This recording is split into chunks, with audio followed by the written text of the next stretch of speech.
1988 सालची गोष्ट आहे.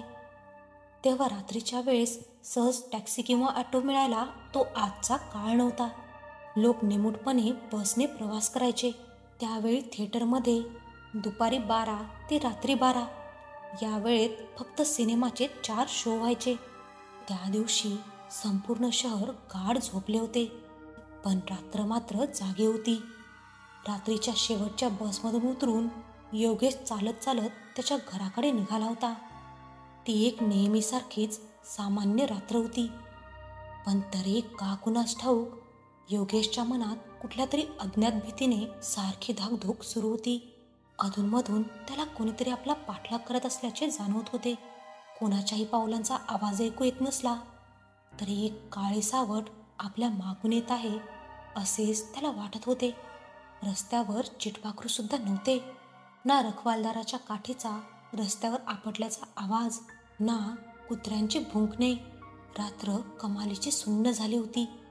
थंडी नव्हती, पण तरीही योगेशच्या अंगावर अधूनमधून काटा येत होता. आज थोडा उशीर झाला होता, कारण तो मित्रांसोबत पिक्चरचा नाईट शो पाहून एकटाच परतत होता. त्यांचे घर बस स्थानकापासून 1.5 किलोमीटर अंतरावर होते. ती अमावस्येची रात्र होती. चांदण्यांचा प्रकाश नव्हता. दूरवर दिसणारे खांबावरचे विजेचे दिवे असे वाटत होते जणू रस्त्याच्या दुतर्फा उंच भुताटक्या हातात हात धरून उभ्या आहेत, आणि त्यांच्या चेहऱ्यावर चमकणारा उजेड म्हणजे हा बल्ब नाही तर त्यांचा एक चमकणारा डोळा आहे. अशा अनेक भेदक नजरा त्याच्याकडे अविचलपणे पाहत होत्या, आणि त्याचा पाठलाग करणारी सावलीही आपला मार्ग बदलण्याच्या विचारात नव्हती. त्याने हिंमत करून घड्याळाकडे पाहिले तर मध्यरात्री 12:50 झाले होते. त्याने आपल्या पावलांचा वेग आणखीनच तीव्र केला. थोडं पुढे गेल्यावर तो आपल्या घराकडे जाणाऱ्या रस्त्याने वळणार होता, तेव्हा त्याला एक विचित्र दृश्य दिसले. रस्त्याच्या कडेला एका खांबाखाली एक म्हातारा माणूस पुस्तक विकत बसलेला दिसला, आणि त्याने नुकतेच दुकान थाटायला सुरुवात केली होती, कारण तो सोबत आणलेल्या पिशव्यांमधून नुकताच पुस्तके बाहेर काढत होता आणि रचून ठेवत होता. योगेशला पुस्तकांची खूप आवड होती. पुस्तक बघताच तो घड्याळात काय वेळ आहे हे पूर्णपणे विसरला. तो थेट त्या म्हाताऱ्याकडे गेला आणि त्याला म्हणाला, "अपरात्री पुस्तक का विकताय?" सुरुवातीला म्हाताऱ्याने काहीच उत्तर दिले नाही, पण योगेशने पुन्हा पुन्हा विचारले. मग म्हातारा म्हणाला, "माझे ग्राहक याच वेळी येतात." आणि तो परत आपलं काम करू लागला. योगेशच्या लक्षात आले की सर्व पुस्तके भूत, प्रेत, चेटकीन आणि तंत्रमंत्र यांच्याशी संबंधित आहेत. काही पुस्तके चालण्यावर त्याने एक पुस्तक उचलले. त्याचं नाव होतं सुसाईड नोट. "तुम्ही रोज इथे बसता का काका?" योगेशने त्या म्हाताऱ्याला विचारले. तो म्हणाला, "जिथे जीवन आहे तिथे मृत्यू देखील आहे. मृत्यू मला जिथे इशारा करतो मी तेथे दुकान थाटतो." "म्हणजे?" मला काही समजले नाही. यावर म्हाताऱ्याने काहीच उत्तर दिले नाही. "बरं, या पुस्तकांची किंमत किती?" त्याने त्या म्हाताऱ्याला विचारले. "जर तुम्ही जीवन दिलेत तर तुम्हाला ते पुस्तक फुकटात सुद्धा मिळू शकेल." म्हाताऱ्याने विचित्र प्रकारचे उत्तर दिले. त्याच्या या विचित्र बोलण्याकडे दुर्लक्ष करून योगेशने पुस्तक उघडले. त्यात त्याची किंमत 2 पैसे इतकी लिहिली होती. तो मनात म्हणाला, हा म्हातारा कुठल्या जमान्यातलं पुस्तक विकतोय काय माहिती. योगेशने आपल्या खिशातून 20 पैसे काढले आणि त्या म्हाताऱ्याला म्हणाला, "काका, 20 पैसे आहेत, चालतील ना? आजकाल 2 पैशांचं नाणं मिळणं कठीण आहे." तो म्हातारा हसत हसत म्हणाला, "हो हो, चालेल चालेल. आता तर तुम्ही आमचे कायमचे ग्राहक झाला आहात." मग योगेशची नजर पुन्हा एकदा पुस्तकांकडे वळली आणि तो हैराण झाला.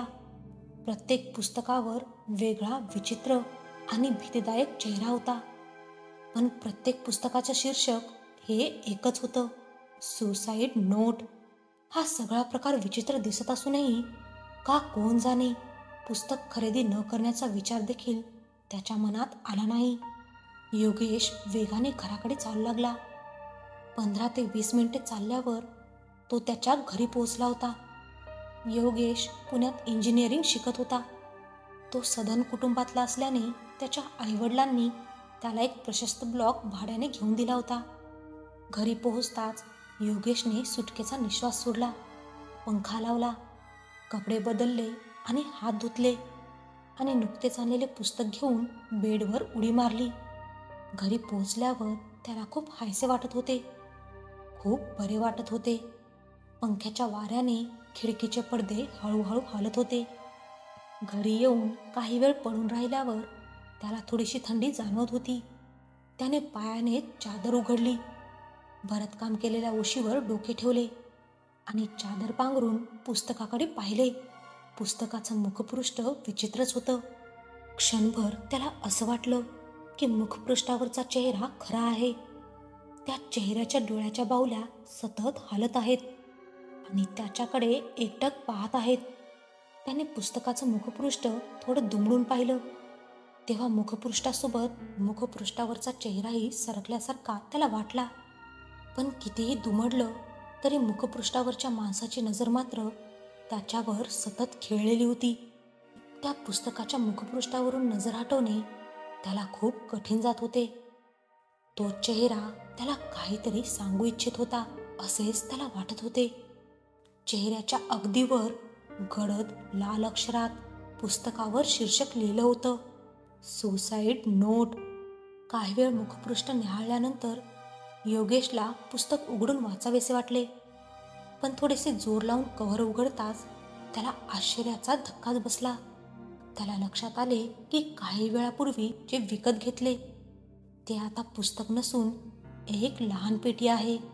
बाहेरून दिसायला ते पुस्तक होतं, पण उघडलं तेव्हा ते आतून पेटीसारखं उघडलं.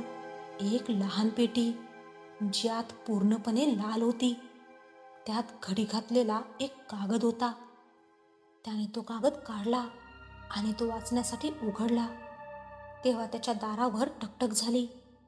योगेशने त्याचा बेड दिवाणखान्यातच ठेवला होता, जेणेकरून दररोज जास्त खोल्या स्वच्छ करण्याची त्याला गरज भासणार नाही. रात्री इतक्या उशिरा त्याच्या खोलीच्या दारावर टकटक झाली तेव्हा योगेशचे मन स्तब्ध झाले. मध्यरात्री यावेळी दारावर कोण असू शकते? संपूर्ण खोली एका सुगंधाने भरून गेली आहे असेच त्याला वाटले. पण त्याच वेळी त्याला काही अज्ञात अशा भीतीने घेरले होते. क्षणभर त्याला वाटले की काहीतरी खूपच अभद्र घडणार आहे. तो इतका घाबरला होता की त्याच्या कपाळावर घामाचे थेंब स्पष्टपणे चमकत होते. त्याला बेडवरून हलताही येत नव्हते. त्याला वाटले की दार उघडायची काही गरज नाही, काहीही झाले तरी ते पुन्हा येईल. बाहेर कुणीतरी सतत दारावर टकटक करत होते. जवळपास 5 मिनिटे कुणीतरी असेच दार ठोठावत राहिले. नंतर अचानकच आवाज बंद झाला. थंडी नव्हती, पण योगेशने डोक्यापासून पायापर्यंत चादर पांघरली होती. भीतीने तो घामाघूम झाला होता. दाराकडे बघायची त्याची हिंमत होत नव्हती. तेवढ्यातच दरवाजा धाडकन आपोआपच उघडला आणि गाडीच्या हॉर्नचा मोठा आणि कर्कश आवाज येऊ लागला. दरवाजा उघडताच गाडीच्या हेडलाईटच्या उजेडात खोली उजळून निघाली. मग काही वेळाने हॉर्न वाजायचा थांबला. बराच वेळ हॉर्नचा आवाज आला नाही. तोच योगेशने चादर वर करून चेहरा बाहेर काढला आणि तो आश्चर्यचकित झाला होता.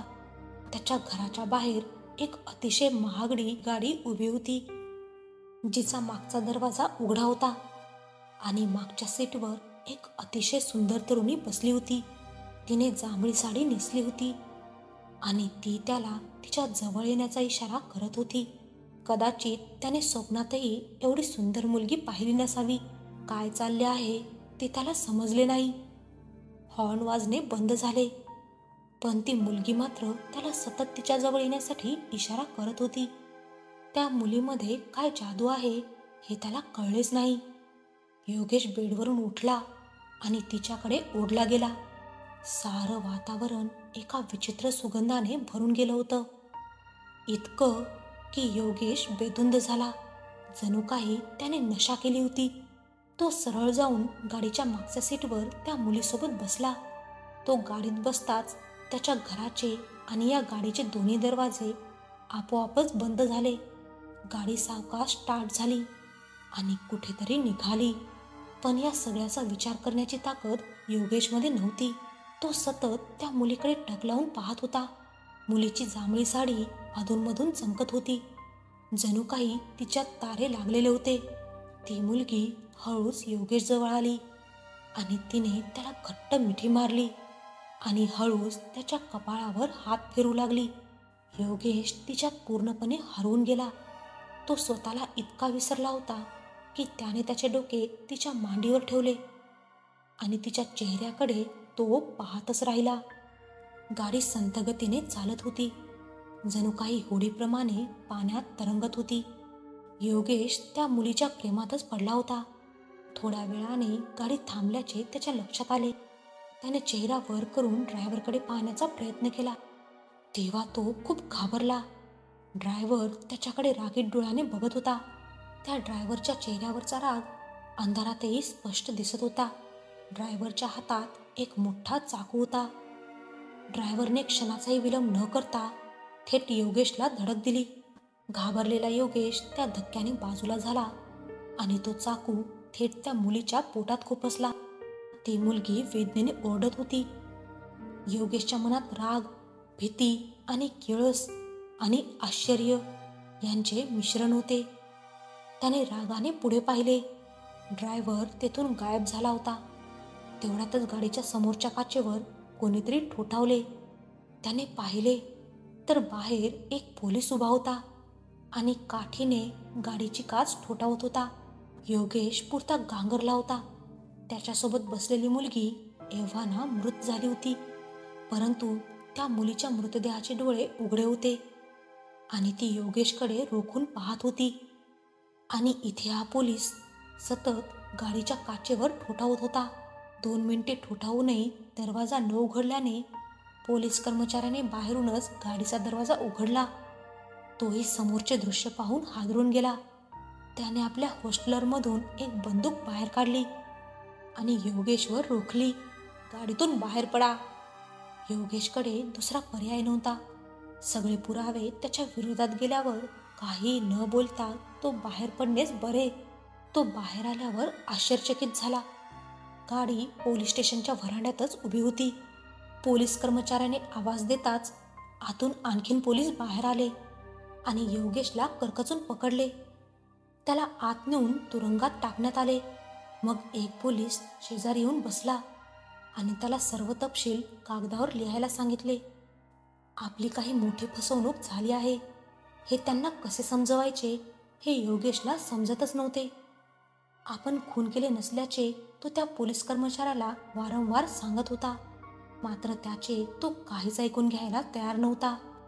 मुलीचा मृतदेह गाडीतून बाहेर काढून पोलीस ठाण्यात आणण्यात आला आणि वाहनाची तपासणी करण्यासाठी फॉरेन्सिक विभागाच्या लोकांना पाचारण करण्यात आले. तेवढ्यातच बाहेरून एक पोलीस ओरडत आला, साहेब, बाहेरची गाडी गायब आहे साहेब. कार पोलीस स्टेशनच्या आवारातून गायब झाली आहे. सगळे पोलीस बाहेर पळत गेले. तेव्हा योगेशला दिसले की जी मुलगी काही वेळापूर्वी मरण पावली होती तीच मुलगी स्ट्रेचरवरून उठून पोलीस स्टेशनच्या बाहेर चालत निघाली होती. तिच्या पोटात खुपसलेला चाकू स्पष्टपणे दिसत होता. तरीही ती कसलीही वेदना न होता पोलीस स्टेशनच्या बाहेर चालत जात होती. पोलीस स्टेशनच्या दारात पोहोचून तिने वळून योगेशकडे पाहिले आणि नंतर ती गायब झाली. योगेशच्या अंगावर काटा आला. बाहेर पोलीस बेपत्ता वाहनामागील गूढ समजून घेण्याचा प्रयत्न करतच होते की हे सर्व दृश्य पाहून योगेश मोठ्याने ओरडू लागला. पोलीस पळत पळत आत आले तेव्हा आतून मुलीचा मृतदेहही गायब झाला होता.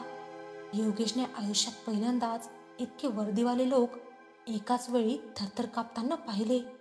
त्यांना समजले होते की ही काहीतरी भयानक केस आहे आणि आता त्यांचा योगेशवर काही प्रमाणात विश्वास बसला होता. पुरावे आणि साक्षीदारच गायब असल्यामुळे ते योगेशला यापुढे लॉकअपमध्ये ठेवू शकत नव्हते.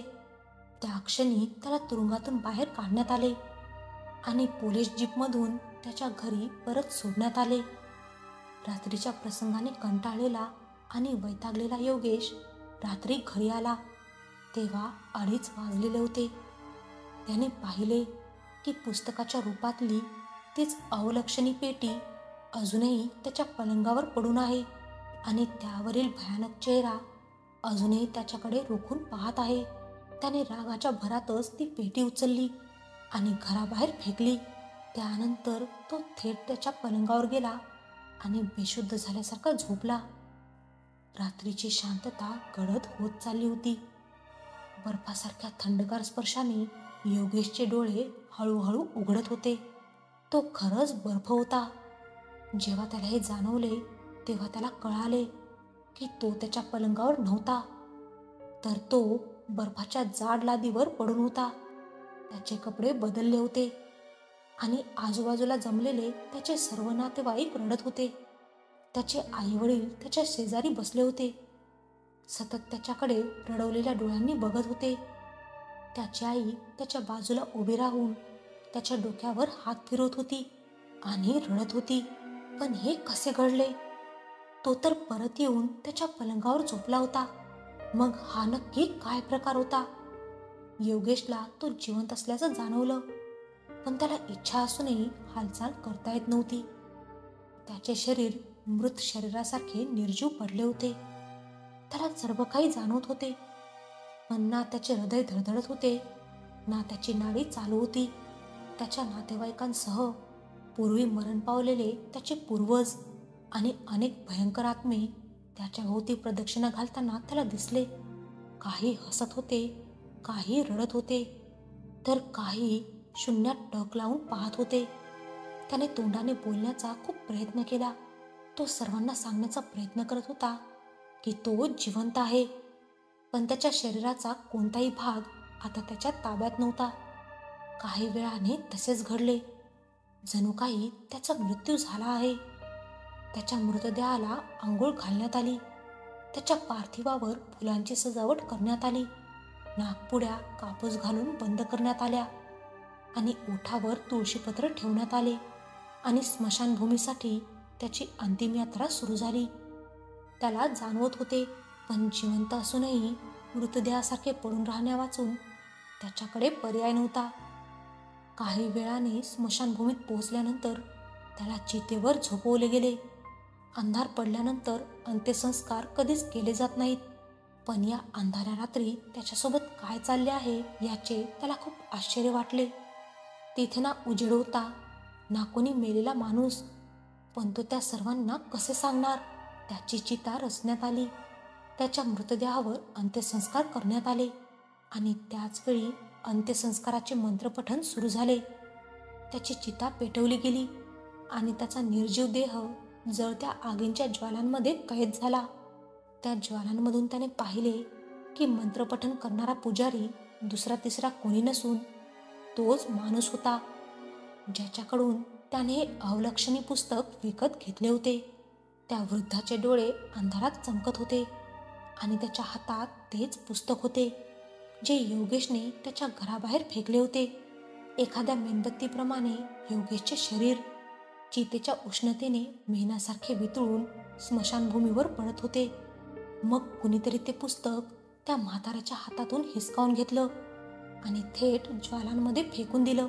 योगेशने नीट निरखून पाहिलं तर ती दुसरी तिसरी कोणी नसून सुंदर जांभळी साडी नेसलेली तीच मुलगी होती, जिने त्याला गाडीत प्रेमाने मिठी मारली होती. तो सुरा अजूनही त्या मुलीच्या पोटात खुपसलेलाच होता, पण तरीही धाडस दाखवत त्या मुलीने म्हाताऱ्याच्या हातातून पुस्तक हिसकावून घेतलं आणि सरळ आगीच्या स्वाधीन केलं.